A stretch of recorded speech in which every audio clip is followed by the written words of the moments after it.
Hey everybody, it's Mike from The Mike Wagner Show. If you like The Mike Wagner Show and you want to make your own podcast, well, let me tell you about Anchor. First of all, it's free. Secondly, there's creation tools that allow you to record and edit your podcast right from your phone or computer. You can also add any song from Spotify directly to your episodes. The possibilities are endless. Anchor will distribute your podcast for you. You can be heard on Spotify, Apple Podcasts, many more. You can also make money from your podcast with no minimum listenership. It's everything you need to make a podcast in one place. So download the free Anchor app or go to Anchor FM to get started. The Mike Wagner Show is powered by Sonic Web Studios. Hi, this is Mia Mosensia, also known as Mia No Time for Love. Check out my latest book, Missing, available in print and ebook formats on Amazon.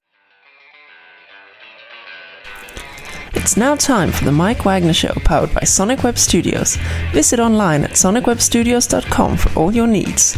The Mike Wagner Show can be heard on Spreaker, Spotify, iHeartRadio, YouTube, iTunes, Anchor FM, Radio Public, and themikewagnershow.com. Mike brings you great guests and interesting people from all across the globe. So sit back, relax, and enjoy another great episode of the Mike Wagner Show.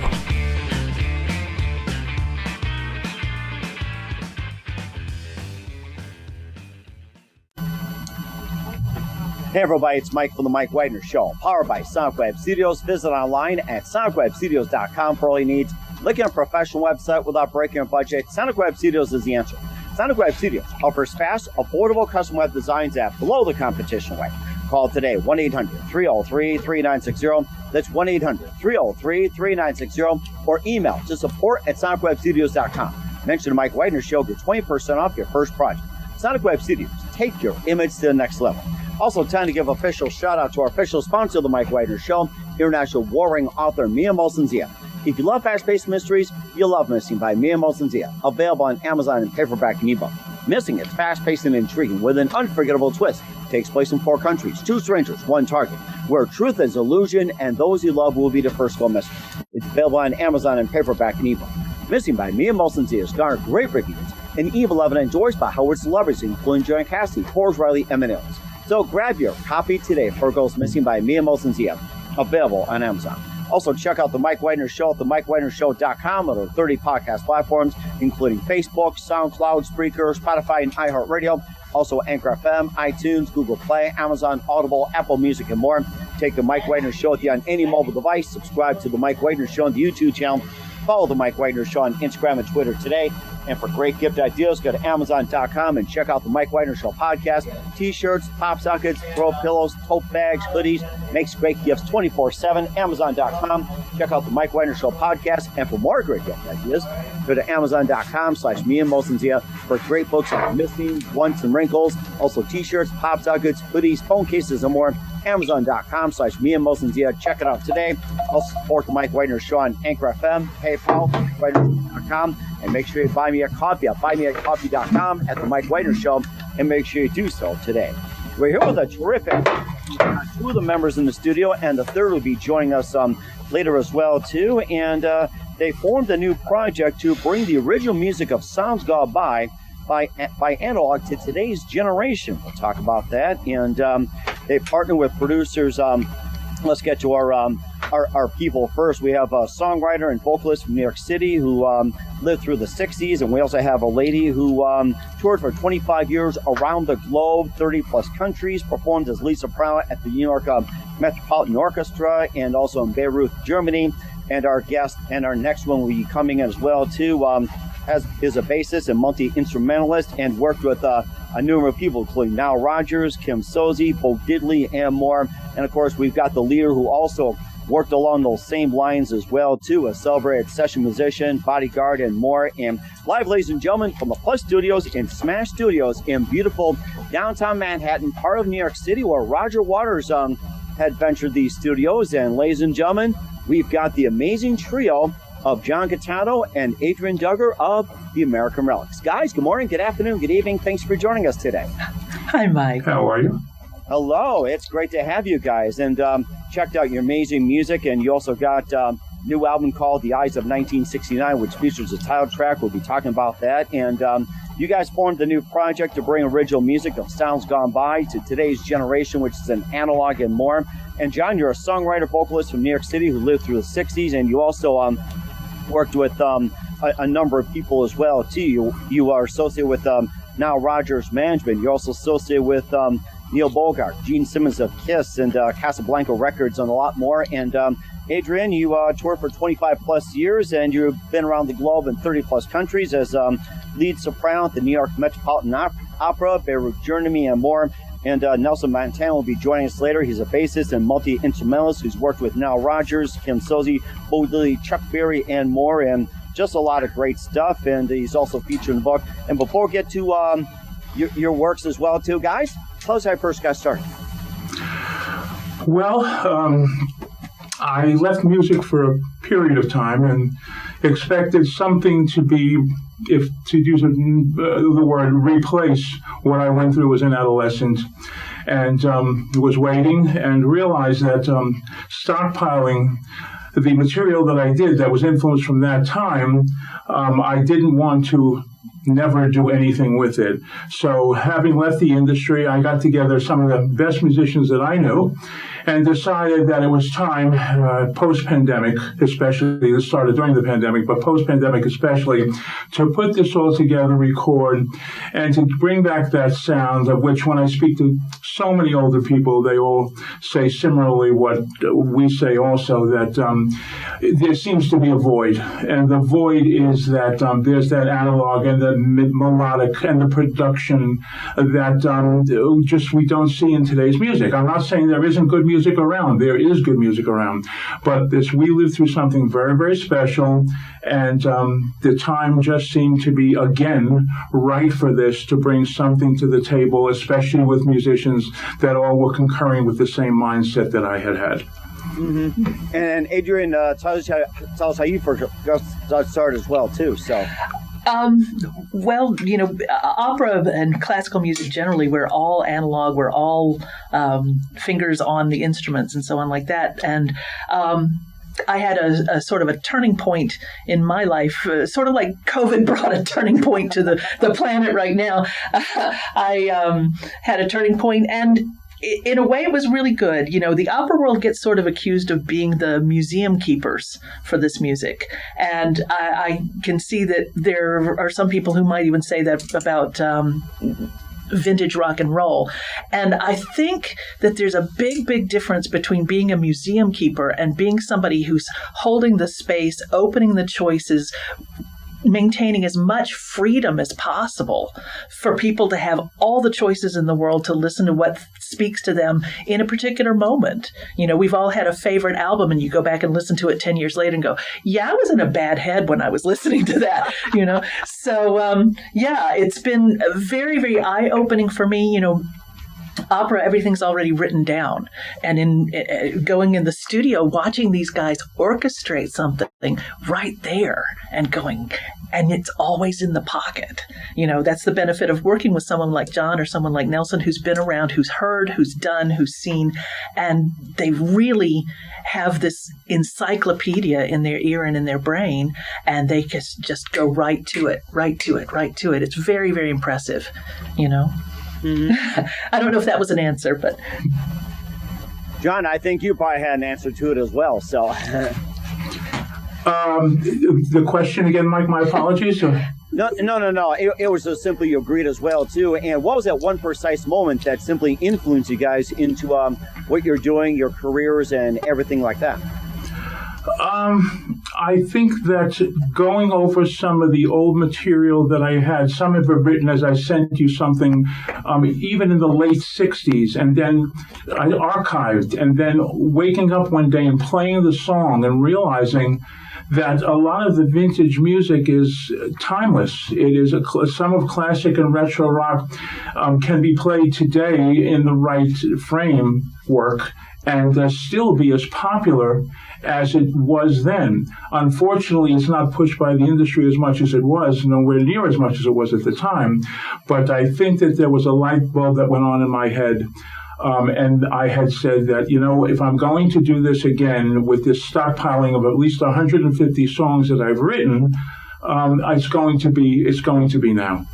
Mm-hmm. And how did you guys first come together? I'll say myself and Adrian. For both of you guys, and also with Nelson. Nelson, I had met in a musician's finding website called Band Mix, right? And I was so impressed with something he did on the bass, which was Somewhere Over the Rainbow, totally on bass.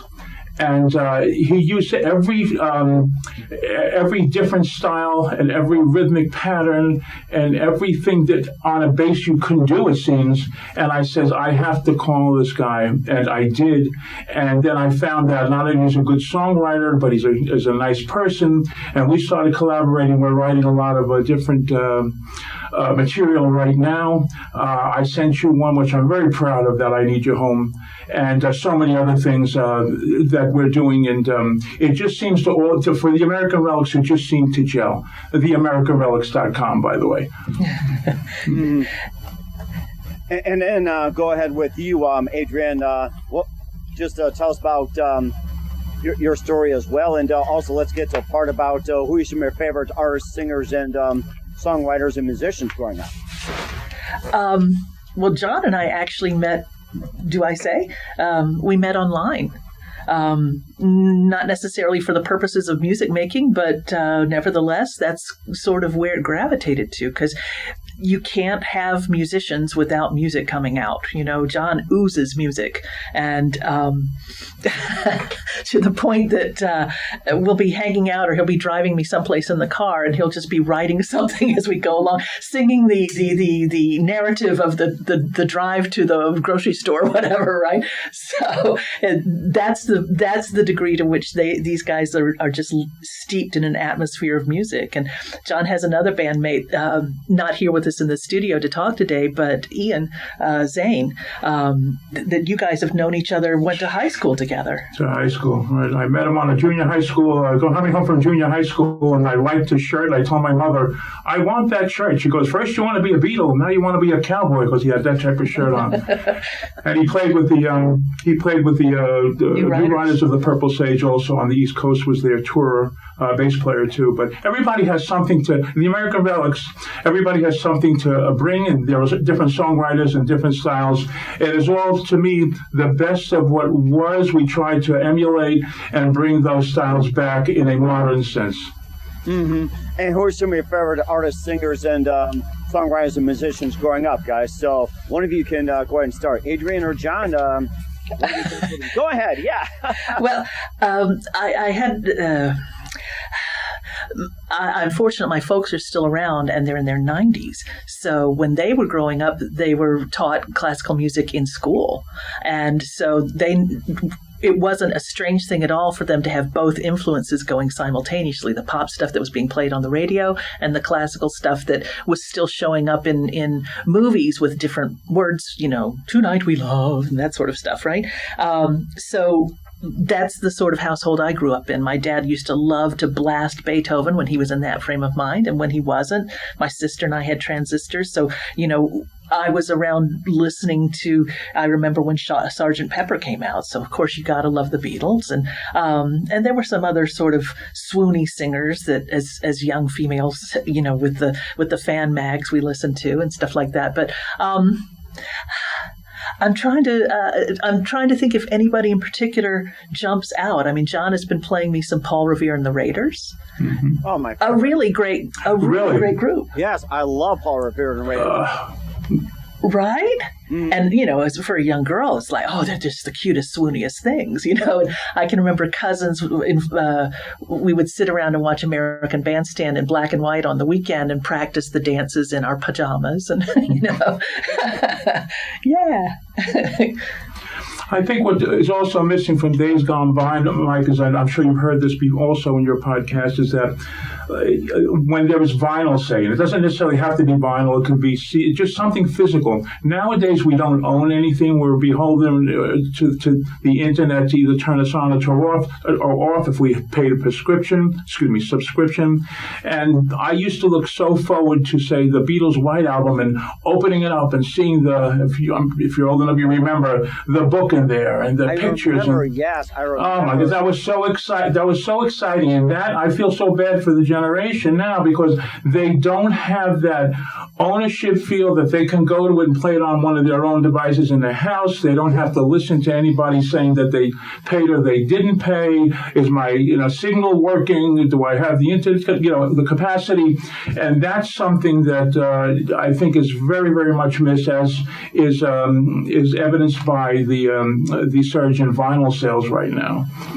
And of course, vinyl sales is making a comeback as well too. Especially that I still have some vinyl back in the day of growing up. That I still have some old Genesis. I still have some Led Zeppelin, Beatles, everything. And of course, it still got the scratchy feel to it. But it's like I love that scratchy feel. My family got me a turntable. It's like one of the more newer ones, but I prefer the older ones a few years ago. And my daughter got me Queen Night at the Opera. And it still sounds like, it just came out it came out like 73, 74, 75 around there. And, around there. Mm-hmm. Yes. And listen to it. It's like, although it was new and it was like just, completely out, it still had that same vinyl feel. And you're right too. And my favorite is just looking at the record label, go round and round. You read the liners and everything. Yes. And even come out designer ones where it's like they splatter the whole logo all over the vinyl itself. I loved it. Yeah. Right. And at the same time, having traveled a certain amount, having an ebook, having a Kindle, having a Nook, having a whatever, so that you can take that massive amount of information in this teeny tiny space. I love the freedom of that. And I'm learning, again, with John and with Nelson, that having some of the tools available, Nelson was playing around with some instrumentation that he could do with a push button, as opposed to calling and waiting for somebody to schlep their keyboard in and so on like that. So it's really nice to have all the options. Mm-hmm. It's something that I'm taking a lot of pleasure in. And that, so I feel like the American Relics are really serving a genuine service to sort of hold the place of, to keep the space of, to make a foundation stone for that people can step onto. Analog, acoustic, etc., that is less focused on now. It's easy to really get swept up in the technology because it's traveling so quickly and it's so amazing in what they're developing. And at the same time, it's sort of like the difference between going to see a movie with a flying unicorn that shoots lasers from its eyes or interacting with an actual horse. The horse can't shoot the lasers, but it's really fascinating and unpredictable. So sorry, John, go ahead. I think you've done a pretty good job as well, too. And I was thinking about the days of watching the old sound effects, how it's actually crafted. Now it's all CGI and everything. So, right. I even talked to some bands, too, that you'll still record a 4-track and 8-track and analog. And exactly. And, of course, right now that, too, is starting to make a comeback. And then you had the full orchestras that were heavily employed, with the big studios and everything. And then it started coming down to a Mellotron. And now, of course, you got midis and everything like that too. So we have all that, and then we're waiting on Nelson Montana to come on in. We'll talk more with John Gitano and Adrian Duggar of the American Relics and talk about the eyes of 1969 and more. But first, listen to the Mike Wagner Show at the MikeWagnerShow.com, powered by Sonic Web Studios. Visit online at SonicWebStudios.com for all you need. Looking at a professional website without breaking your budget? Sonic Web Studios is the answer. Sonic Web Studios offers fast, affordable custom web designs at below the competition rate. Call today, 1-800-303-3960. It's 1-800-303-3960. Or email support@SonicWebStudios.com. Mention the Mike Wagner Show. Get 20% off your first project. Sonic Web Studios. Take your image to the next level. Also, time to give official shout-out to our official sponsor of the Mike Wagner Show, international warring author Mia Mosensia. If you love fast-paced mysteries, you'll love Missing by Mia Mosensia. Available on Amazon in paperback and ebook. Missing is fast-paced and intriguing with an unforgettable twist. Takes place in 4 countries, 2 strangers, 1 target, where truth is illusion and those you love will be the first go missing. It's available on Amazon in paperback and ebook. Missing by Mia Mosensia has garnered great reviews and even loved and endorsed by Howard celebrities, including Joanna Cassidy, Forbes Riley, and many others. So grab your copy today for Girls Missing by Mia Mosensia, available on Amazon. Also, check out the Mike Wagner Show at the MikeWagnerShow.com on over 30 podcast platforms. Take us with you on any mobile device. Subscribe to the Mike Wagner Show on the YouTube channel. Follow the Mike Wagner Show on Instagram and Twitter today. And for great gift ideas, go to Amazon.com and check out the Mike Wagner Show podcast. And for more great gift ideas, go to Amazon.com/Mia Mosensia. for great books, merchandise, and more. Also support us on Anchor FM, PayPal, themikewagnershow.com. You can buy me a coffee at buymeacoffee.com at The Mike Wagner Show. Make sure you do so today. We're here with John Gitano and Adrian Duggar of the American Relics here on The Mike Wagner Show, and Nelson Montana will be joining us in a few minutes. And John, before we talk about the album The Eyes of 1969 and some of the songs, you had worked not just a celebrated session musician, you also as a bodyguard and a private investigator, and you also were known to investigate the disappearance of the Sheraton Hotel fortune heiress. And tell us about some of those ventures as well. Well, she was Marcia Moore. She was a bohemian. She was a bit of a rogue in the family. She was into, in California, the scene at the time back in those days, which was the specialty. Her specialty was hypersensitive, was traveling back into time and visiting past lives and reincarnation. And unfortunately, she got involved with her husband at the time in a drug called ketamine, known as Special K on the street right now, whereby they were using that drug in order to expand their minds, again, reflective of the times. And there wasn't, the outcome was that she walked supposedly into the woods one day, and she was never found after that. And I was on the case, and I spoke a lot to her husband, if I pronounce his name, remembering back, Altunian, Robert Altunian. And there were a lot of circumstances that were still unresolved. As a matter of fact, there was a podcast, there was a book that came out recently. I think it was called An Undetermined Death, the mysterious disappearance of and death of Marcia Moore. And also, a woman, Elizabeth Bentley, is doing a documentary right now that she's conferred with me on, writing the story of Marcia Moore. She just happened to come across the story in a, or the woman and her books in a library, and became very, very interested in it. Long story short, they still haven't determined what the cause of her death was. It could be, and here it goes from the woo-woo side to the possible realistic, that she was either dematerialized. A coven of witches had slain her because of some beef that she had with them. Suspect of her husband, another person that she was involved with in the past, and her husband, who had told me personally that she just might have been unvital at the time, possibly getting a little sick, I remember, because I remember him telling me that, and walked into the woods and maybe being unvital, possibly on what she was taking, the special, the ketamine. Maybe just couldn't find her way back. But they found her body 2 years later, and it's still an undetermined death. And again, she was the Sheraton Motor Inn heiress. And just a little aside here, her son recently was missing for 2 years. Wow. And he now also was found in the woods deceased because they did the DNA on him in Maine. And just karmic, again, so many years later, the same place that her son was found, the woods, and still it's an undetermined death. Wow. That seems coincidence and just crazy. Unbelievable, yeah. And of course, you've been on a number of cases as well, too. Maybe just a couple more cases. You also been a celebrity bodyguard. You can also tell us, who you worked with, and what were they like? Well, there's 100 books by bodyguards, and they always get everyone in trouble. And it's hard to say things about, again, as a respect for people who are deceased, but I can say a few things and maybe not name a few and maybe name a few of incidents. Well, one woman who was well-known, an older actress in the Rat Pack, she was known in that. I remember me driving her back to Central Park South, I think it was, and she had said, and she was also into the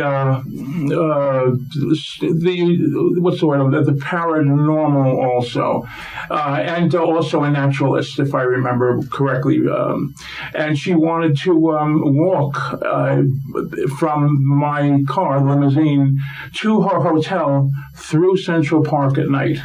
Wow. And that wasn't a good idea. So I remember myself having to hide behind certain trees and her not see me to make sure that she made it there okay. Another story is I should interject. John's 6'4". I can tell. Right. Another story is someone I remember, this I will not mention the name, that he was in rehab at the time. Very nice guy, very, very big actor.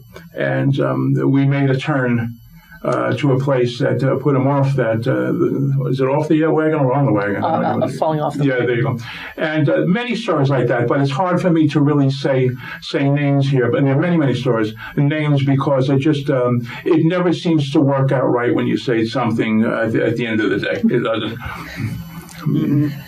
And of course, it's a rather interesting profession as well, too. And also, let's go over to Adrienne. You also toured in 30 countries. You toured for 25 plus years, lead soprano at New York Metropolitan Opera, and also in Beirut, Germany. And maybe just a bit about those, the experience, and maybe some of your favorite countries you sang in, and also some of the favorite opera houses. Wow. Opera houses are fantastic. I mean, there's some things that just can't be replaced by technology. And one of them is a big space that's perfectly designed to carry sound. And it's just one of the biggest highs that you could ask for. And because of the position that I was in, I was always singing with the really great orchestras, really great fellow singers in really great venues. So there was always a flavor there. And there was usually a long history of other singers having been there before I got there. That being said, also as a result of being a singer, I was with a group that we toured through the Middle and Far East. Ambassadors of Opera and Concert, it was called. Wow. So, exactly. So I got to go to places that I would have had to save up for a really long time to go as a tourist. Nairobi, Kenya. Who would have thought of them as being a potential venue for an opera tour? But that's one of the places that we stopped. Never thought of that. Nairobi having an opera. It's like almost like you never know. So it's like you could go into let's see, I'm trying to think of another country. That's for another time. We went to Azerbaijan, and interestingly enough, they had Luciano Pavarotti shortly before we had come. So, wow. The thirst for all kinds of music is something that just gives me hope for humanity, and they've been sort of emphasizing during COVID some of the deleterious effects that it's had on us and our ways of thinking and our ways of feeling. But it's also, as far as I know, brought a tremendous boom, not just in streaming, but people listening to as you were talking about, your beautiful vinyl albums and CDs and DVDs, and people are having a chance or had a chance to root back into the things that they might have tucked away and brought it back out and thought, this reminds me not just of who I was when I listened to it, but of how great it still is. Oh my gosh, that is so amazing. And and also too, being a musician as well too, maybe some of your favorite musicians you worked with as well too, John. Yeah, I did a lot of backing for people, but I think that the highlight of my life, all right, was that I was communicating with Jack Bruce, who's one of my idols from Cream.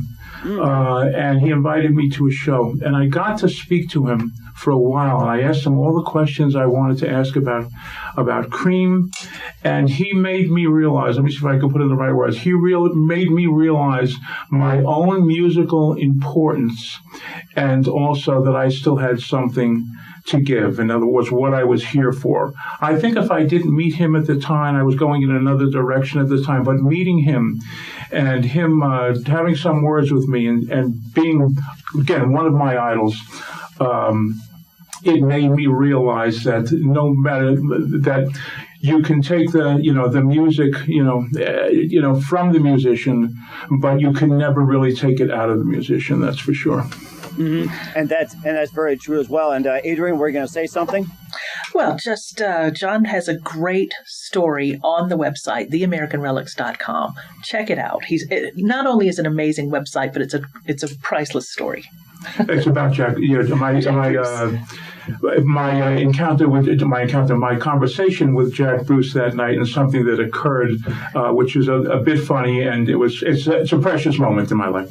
Mm-hmm. And of course, you also had worked with as well too, represented like with the contracts, Madonna, Bon Jovi, Shakira, Ricky Martin, and more. And it seems like the American Relics seems to just expand along those lines. Yeah, Gene Simmons, I remember, hooked me up with the particular connections I had at the time, and then his producers in Casablanca Records, and then it was Elton John and Rocket Records after that. But it was, if I can give credit to Gene Simmons, he gave me the attorney who I'm still friends with nowadays, and who handles all those people and more. And I think that my leaving the business after a period of time makes me reflect back on those times like it was yesterday. That's why I feel the leap from the 70s, from the 70s, we'll call it, to nowadays is such a direct connection, because again, I'm not knocking the music nowadays. There's a lot of good music out there, but what we went through, yourself possibly also, Mike, was so special back then that it's something that's never going to leave us. It's going to be with us for the rest of our lives. And I'm only taking advantage of one of the aspects of that and what I can still do to sort of honor that and pay tribute to it. Mm-hmm. And certainly will, too. We'll talk about the album, The Eyes of 1969. We'll talk about the music, including the title track, I Need You Home. We'll be playing that at the end of the audio interview. We'll still waiting on Nelson Montana to join us as well, too. And we'll talk about The Eyes of 1969. You listen to The Mike Wagner Show at themikewagnershow.com, powered by Sonic Web Studios. Visit online at sonicwebstudios.com for all your needs. Also brought to you by our official sponsor, The Mike Wagner Show, international warring author Mia Zia Missing, available on Amazon in paperback and ebook.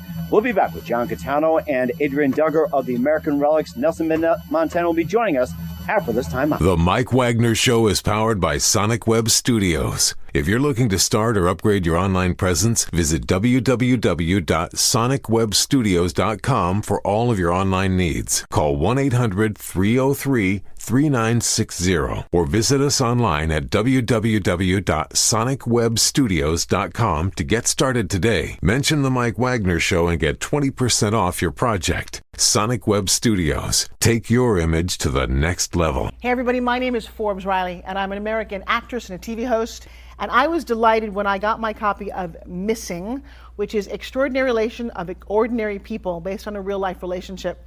It's well written. It's amazing. It talks about a man who has lost his wife and his daughter, and it's very well done. I'm going to highly recommend that you go get your copy of Missing. It is a powerful, exciting read. Mr. Mian Moshe Zia. He is the author of Missing. And I want to give a big shout out and a kiss all the way halfway around the world to my dear friend. Check him out at Mia's website. It's called www.miamotionzea.com. Missing, available on Amazon. Again, I'm Forbes Riley, and I will see you again soon. Bye-bye. Hey, this is Ray Powers, and boy, are you in luck. Right place, right time. Tuned in to the Mike Wagner Show. You heard me. We're back with the American Relics with John Gitano and Adrian Duggar in the studios here on the Mike Wagner Show, and also being at Smash Studios where Roger Waters and Pink Floyd played, and that had be experience as well too, just being in studio where Pink Floyd played. Yeah, and we just learned that right now from our engineer here, Jensen, who seems to be a very, very nice guy. Hello, Jensen. Who's in the corner. Took care of us today. And there's been a lot of stars that have come through here because it's very well equipped. It's very well situated within Manhattan. You can and see once you get a reputation going that somebody of fame and fortune has done well here, then it expands within the industry. And other people have and are coming to the studio here. It's called Crash Studios in New York. Smash. Excuse me, my apologies. Smash Studios. Again, my first time here. You know what? We're going to start something called Crash Studios. There you go. Oh, there you go. You know, something built next to it. Crash, smash. Right, exactly. No, exactly. They absolutely have all the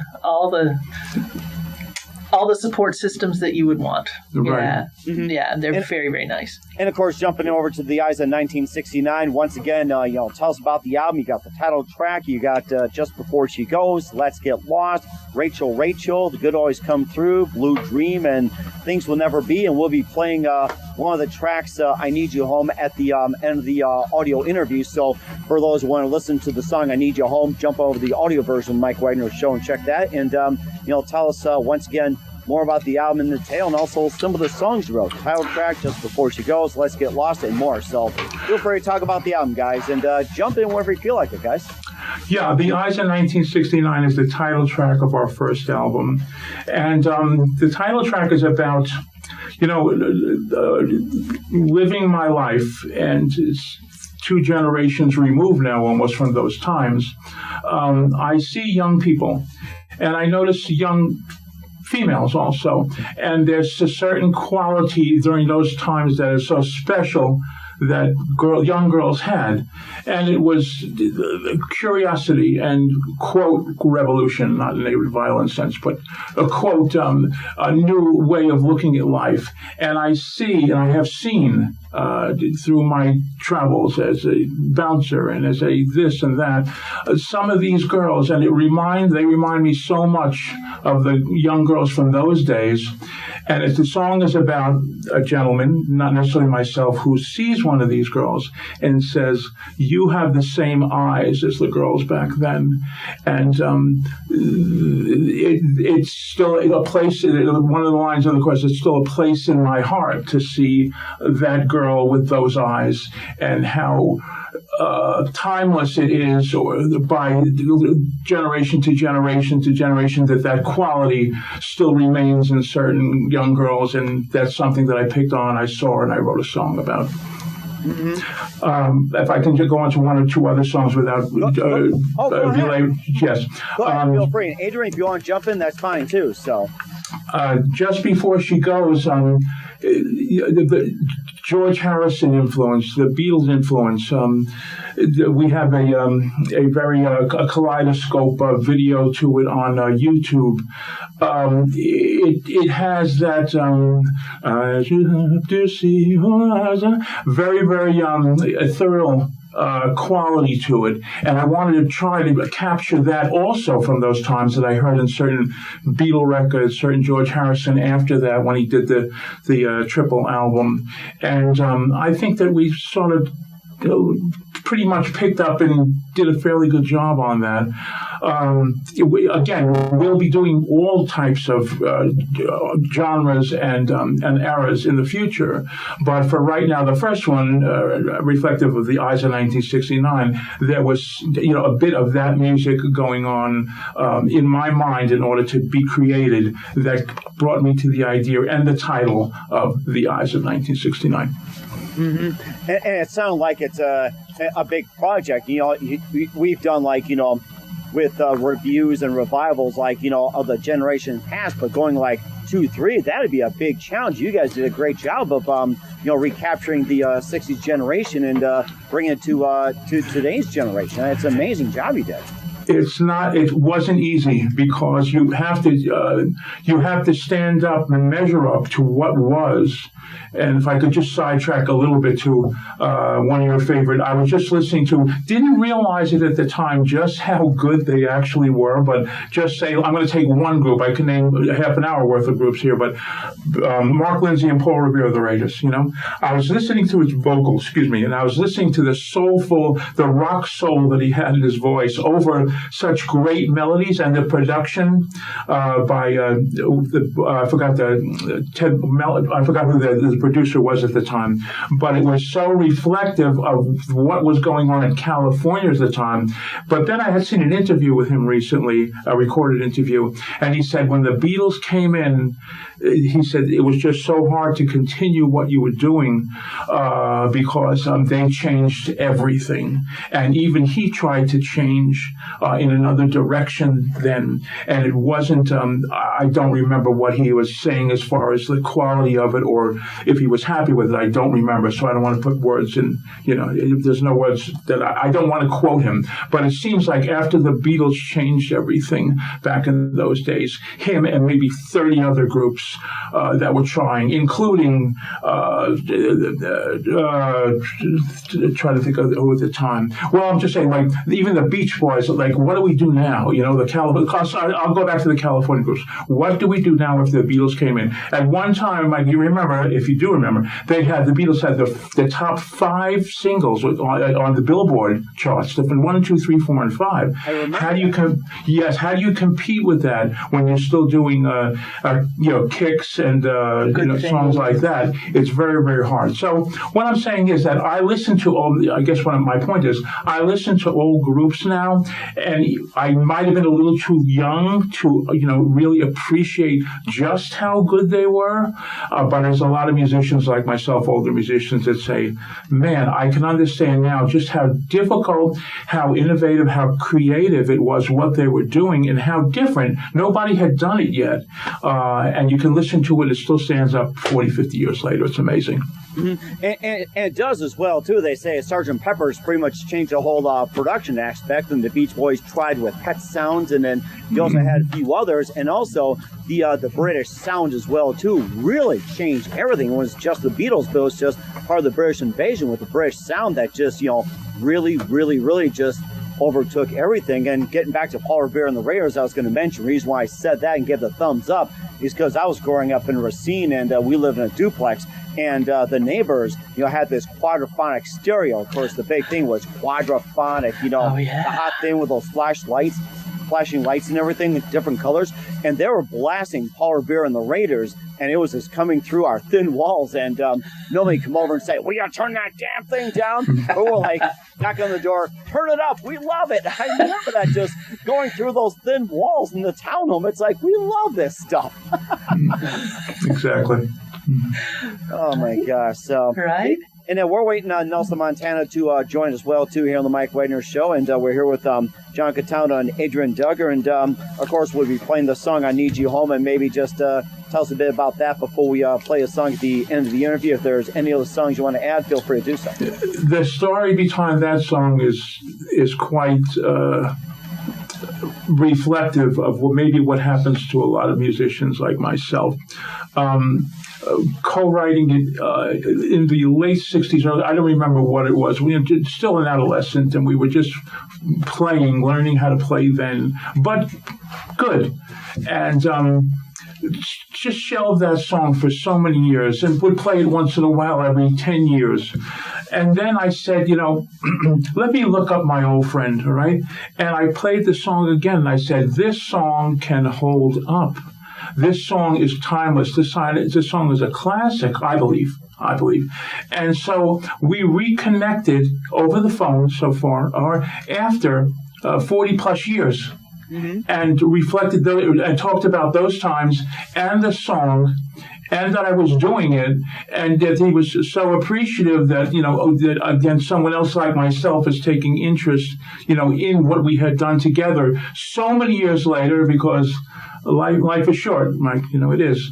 And, but that you put something on the side for so many years, and then you say, I'm going to resurrect it, and then you find the person after, because I didn't even get to teach you, I forgot his last name, and I looked for him at times, but I was able to finally connect.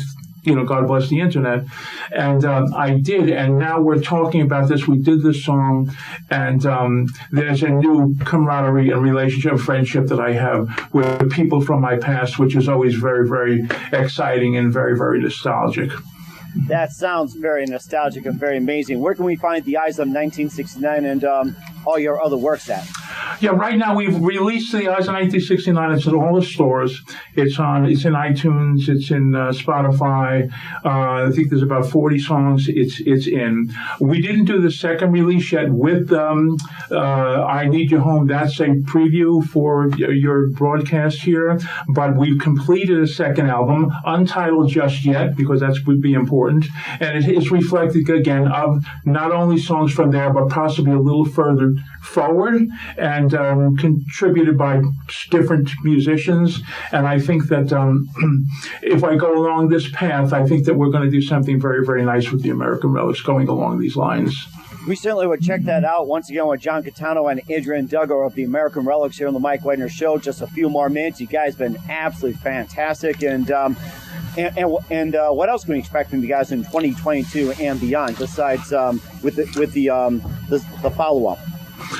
I have one dream, and it's at this particular stage in our musician's life and life itself. It's that I would like to see the American Relics material played by American Relics or anyone else, covers of them, to be thought of as, I don't want to sound egotistical here, but be thought of as special. All right. And that's what, when you have so many songs from so many different musicians that have been shelved for so many years, it's very emotional and it's very, very satisfying in order to get these songs out into the public, show what we went through, put little stories behind it, maybe even, hopefully, with some sort of medium, put little books to it also that you can actually grab and own. Who knows? I'm not sure, how we're going to do that, or if that's going to come back, or if it's viable in the industry now. I don't know. I'm still learning the new industry actually itself, the new music industry. But that's what I hope, that we go on with albums, and anything that comes out with us is looked at as something special because of the 1 million years combined of experience that we all have. And certainly amazing as well, too. And I thought about it with all the digital people out there. They can also download the app and also have the liner notes like in their Kindle or something instead of the paper version. But that'll be another time as well, too. And who do you consider your biggest influences in your career? So one of you go ahead and start. Biggest influences. Oh, wow. I don't necessarily think of my influences as being from outside. It was sort of like pushes from inside. And I have the experience that John may have been more like this as well. And Mike, I think a lot of people are. We're not necessarily looking to be influenced by people, or they're people that we really loved and enjoyed, and you feel like, what they're doing looks really cool, but I would like to do my version of it, and so I feel like that was the biggest influence for me, was to be looking around the world and going, there's this choice and that choice and this choice and that choice, and to be looking for a way to combine things in the way that worked best for me, I think was my biggest. I would love to say that there was a person or a thing, but I just feel like we were so inundated in the 60s, and that spirit of rebellion that John talked about in Eyes of 1969, rebellion as opposed to complete rejection of, you know what I'm saying? It's like, this is the way things are going, and I see that, and I'm trying to choose something other, not as a push away, but as an expansion. I think so many people in the 60s, and that's part of the drug scene and so on, we were just looking to expand. And I have a feeling that was possibly the biggest influence on me, was to expand beyond what was expected of me, or expand beyond what people around me were doing, because I didn't know anybody who was doing opera but me. And I think that was my biggest influence, was just looking to find my way and make my choices in a way that, thank God, during that time period was really allowed and encouraged. Because to be different, to be yourself in the 60s was totally accepted for many people. That's really interesting. I like that idea, expanding. That's a good way of putting it. And John, who are some of your biggest influences in your career? Well, you can't evade the major influence, the changing of the world by the Beatles. I think what the Beatles had and what they taught me, and taught me musically also, was that you I'm trying to think how to explain this. That you try to make something in pop music that is simple sound more complex, and something that is more complex you try to make sound more simple. And I think the Beatles were a master of that, where they took a melody that could have been just one note, and then how do we work with this melody? They'll put harmonies, they'll put a transversing chord change behind it. And to me, one of the keys to pop music is how the notes, the melody traverses the chord pattern that's behind it. So I think they had probably the biggest influence on me, but then again, there was like Ian Hunter, I thought was a great lyricist from Mount the Hoople. All the 60s bands with the pop, Motown. I mean, there was just beautiful melodies in Motown coming out of Detroit at that time. You can't get away from just how gorgeous so many of those melodies were by the Temptations and groups like that. And I think that there was a smorgasbord, to use a better word, a smorgasbord of melodies that were sort of crossing over from rock and pop and, the Beatles and the Invasion in California. And it just created the perfect storm, so to speak, of music that I was lucky enough to be influenced by certain mentors at the time locally, who I just happened to fall into, a group of people that were older and more advanced than me during that time. So not only was during that time did they have the good influence or the extremely fortunate ability to have lived through that time, but absorbed so much of that, me being younger and curious musically, and then I learned a lot of what they were doing at the time. A short story on how I started my first gig. My mother bought a guitar for herself to learn how to play guitar. I picked it up and I learned the first thing, and I think you'll appreciate this, Mike. The first thing I learned was the hook in "And I Love Her." Do do do do, right? Yes. And I kept playing that, and I says, I could do this, right? And I go, this is easy, right? Because you learn 4 notes. This is easy, right? Well, I was wrong about that. Well, anyway, there was this band playing across from the driveway on the next block where I lived. There was a driveway, houses, driveway there. And I'd be sitting there at the window listening to them all day, and they didn't sound bad. And my mother says, why don't you go over and talk to them? I says, Ma, I was too shy and too young. She pulls me by the arm and she walks me over. All right. So we go over there, right? And they go, and it was a 3-piece band. There was 2 guitars, just 2 guitars and a drum. All right. They said, you know how to play? I said, yeah, of course, right? Because I knew 4 notes, right? So I started singing because I knew how to sing. And then I started picking up, a little more on the guitar. And after only about a month or 2, I remember learning doom, doom, doom, doom, doom, doom, doom, doom, the Animals, right?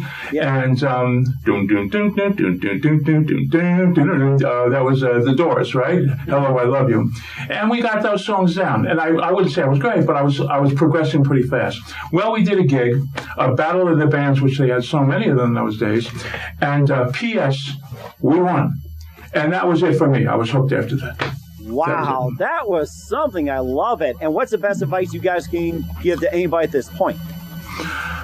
Advice. You want to handle that, or? If you've got something, I'll think. I think that you have to, if everything that has come from today backwards has occurred already. So if you go back from 1 day to 1 year to 5 years to 10 years to 40 years, if what you were a fan of, or try listening to different music. I think the key to musicianship is to take the best of what occurred, the feel, this is very important, the feel of the time in the recordings also. What was the feel? What created that feel? What was the mindset? When I go back, I try to think of, okay, you want to try writing a song and I want to write it, with an influence of that area.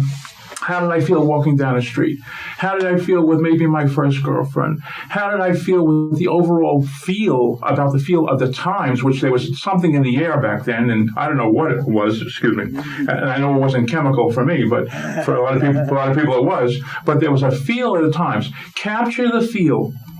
Capture what they were doing in the musicianship, capture the recording techniques, and the trick is add something, learn from all of that, feed that into your own songwriting style, and add something unique of your own. That's, I think, the advice I might give. And then, Adrian, you had some time as well, too. What's the best advice you can give? Well, it's sort of taking John's line and putting my own 2 cents worth. You hear a lot, and I absolutely sympathize with it, a sense from younger musicians, well, everything's already been done. Mm-hmm. And wow, it can appear that way. But the fact is, probably at some point, every generation has felt like that. Well, it's all been done within that framework. And then something opens out. Everything had been done technologically until they made an iPhone. And then boom, a lot of other things, branch off from that. And the thing that we all bring to it is nobody has my life experience. Nobody has my outlook on the world. And that, I think, is the magic alchemy. So as John was saying, you can amass all sorts of listening experience and study experience, practice experience, reading experience, all like that. But it's how you yourself alchemize it, the combination that you bring out that no one else can bring. Make sure that the horizon is always receding in front of you, that we never get to a finite end of something because there isn't one. As long as there are different human beings, there's going to be different places to go and different ways to conceive of things. And so I guess the advice would be, do honor to who you are and how you're looking at things. And even if it doesn't seem right at the moment, that's a lot of rebellion as well. It might not seem right at the moment, or people will flat out tell you it is not right, and that you kind of stick to it and see, can it bear some fruit and can it bring something to me and to other people? That is very good advice. Once again, John Gitano and Adrian Duggar of the American Relics here on the Mike Wagner Show. Guys, a very big thank you for your time. You've been absolutely fantastic. Looking forward to having you again soon. Do us a favor, keep us up to date. Love you back in 2022 and beyond. Keep in touch. Once again, tell us about your upcoming projects, what's your website, how do people contact you, where can people purchase or check out your works? Such a pleasure talking to you, Mike. Yes, thank you, Mike. And the website and everything? Yes, it's the my apologies. It's the AmericanRelics.com. We have the bios of the people involved with this, and there'll be more people in the future. We have the songs there. You can go to listening to the songs there, or to YouTube. You can hear all the songs on all the stores that are out there right now, iTunes and Spotify. That is our first album called The Eyes of 1969. The second one second album we've completed already, untitled yet, but I've given you a glimpse of Mike to be played on your show. First time here. A song called I Need You Home that will be possibly the single or just included in the second album, and then we look forward on just keep moving on from there. We will certainly do so and listen to it on the audio version. And guys, a very big thank you for your time. You've been totally amazing. Learned a lot. Looking forward to having you in soon. Make sure you keep us up to date. Keep in touch. Glad to have you back. We wish you all the best. You guys have a great future ahead of you. Thank you so much. Thank you so much, Mike. Nice being here. I didn't like to stay away. I didn't like to keep away. All I do is lie awake.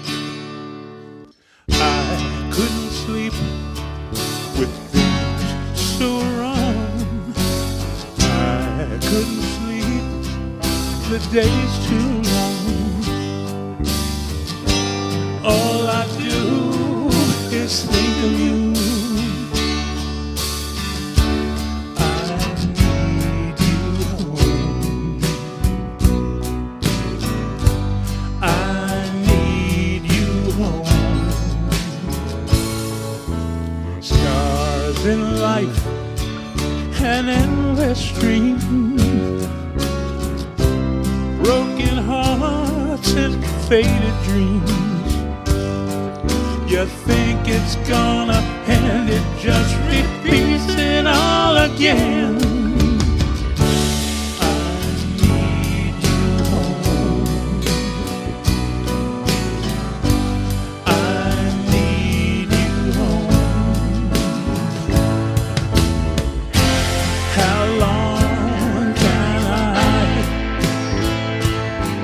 Replace the memory of your kiss, your harmonize, your childlike sighing please. Let me believe that I'm right.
The Mike Wagner Show is powered by Sonic Web Studios. If you're looking to start or upgrade your online presence, visit www.sonicwebstudios.com for all of your online needs. Call 1-800-303-3960 or visit us online at www.sonicwebstudios.com to get started today. Mention the Mike Wagner Show and get 20% off your project. Sonic Web Studios. Take your image to the next level. Hey everybody, my name is Forbes Riley, and I'm an American actress and a TV host, and I was delighted when I got my copy of Missing, which is Extraordinary Relation of Ordinary People based on a real-life relationship.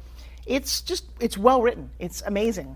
You know, it talks about a man who has lost his wife and his daughter, and it's very well done. I'm going to highly recommend that you go get your copy of Missing. It is a powerful, exciting read. Mr. Mian Moshe Zia. He is the author of Missing. And I want to give a big shout out and a kiss all the way halfway around the world to my dear friend. Check him out at Mia's website. It's called www.miamotionsea.com. Missing, available on Amazon. Again, I'm Forbes Riley, and I will see you again soon. Bye-bye. Thanks for listening to the Mike Wagner Show, powered by Sonic Web Studios. Visit online at sonicwebstudios.com for all your needs. The Mike Wagner Show can be heard on Spreaker, Spotify, iHeartRadio, iTunes, YouTube, Anchor FM, Radio Public, and themikewagnershow.com. Please support our program with your donations at themikewagnershow.com. Join us again next time for another great episode of The Mike Wagner Show.